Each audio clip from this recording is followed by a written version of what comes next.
大家好，歡迎嚟到微寶錄視頻。今集大家整呢個豬排飯碗。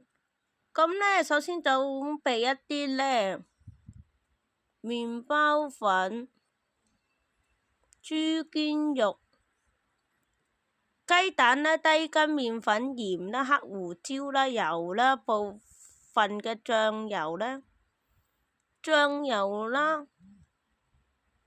糖味淋、高湯、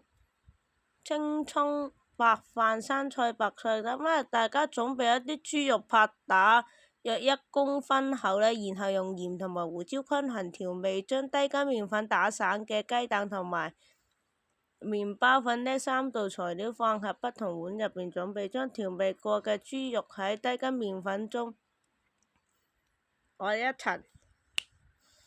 再浸入雞蛋液入邊，最後裹上麵包粉。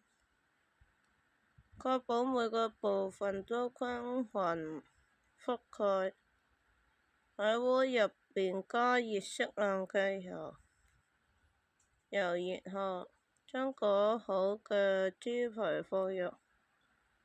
鍋中炸，裏面炸約4到5分鐘，或直到金黃脆酥，然後隨速的油放喺廚房紙巾上，喺小鍋中加入醬油、味淋、糖同埋高湯，輕輕加熱直到糖融化，醬汁略為濃甜。將煮好嘅白米飯盛喺碗入邊，然後將切好嘅豬排放喺上邊，撒上青葱，並將調好嘅醬料淋喺豬排上，可以加上生菜或者白菜作為配菜。大家記得點讚同埋關注我哋。